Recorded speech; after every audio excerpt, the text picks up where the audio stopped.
ვუსმენდი პოლიტიკოსებს თქვენ ჟურნალისტურ საქმიანობაში სხვათა შორის პირველ არხზეც მოგიბზადებიათ არაერთი თქვა დოკუმენტური ფილმი, რომელიც გადმოსცემდა თანამედროვე საქართველოს ისტორიას, ხო? დღეს როგორ უყურებთ თათია ჩვენი ქვეყანა რა ეტაპზე არის, სად გავდივართ? მოგესალმებით, დიდი მადლობა მოწვევისთვის. არაფერი არ შეცვლილა, ხო? აი როგორი შეცდომებითაც ვიარეთ ეპოქათა გასაყარზე, როგორი შეცდომებითაც შემოვედით და შემდეგ ვიწვნიეთ ეს შეცდომები და გავიარეთ მწარე გაკვეთილები, უარეს მარაზმში ვართ დღეს ბოდიშს ვიხდი ამ სიტყვისთვის, მაგრამ მე სიტყვას ვერ პოულობ.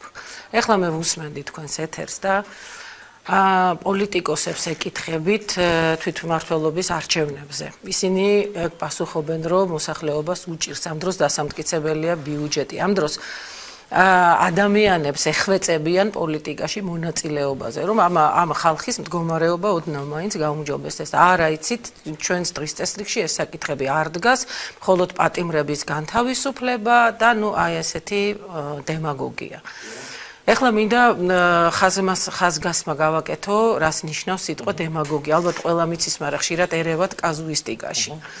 ამას წინათ 3-4 დღის წინ ვაკეში გამაჩერა ორმა ახალგაზრდამ.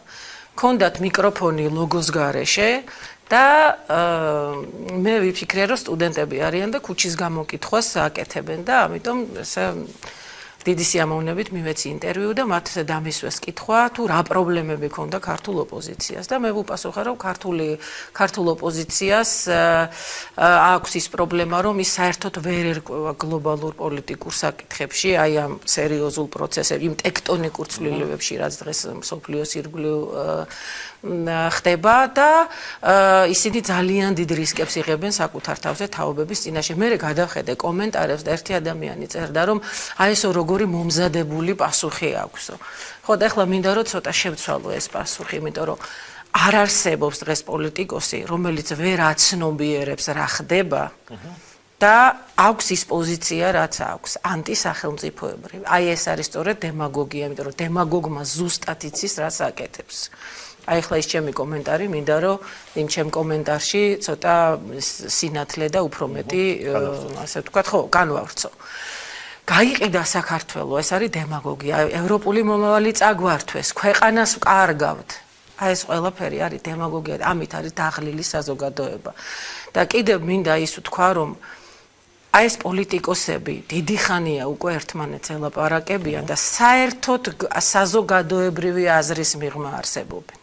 და მე სამწუხაროდ მინდა აღნიშნო, რომ თანამედროვე მედიაც აი ესე, ყველას არ გულისხმობ, მაგრამ არ შემეშინდება იმის თქმა, რომ თანამედროვე მედიის რაღაცა გარკვეული კასტაც უკვე ერთმანეთს ელაპარაკება. აი მათ პატრონ პოლიტიკოსებს და საერთოდ აღარ აქვთ ის ფუფუნება, რომ მათ შექმნათ საზოგადოებრივი აზრი.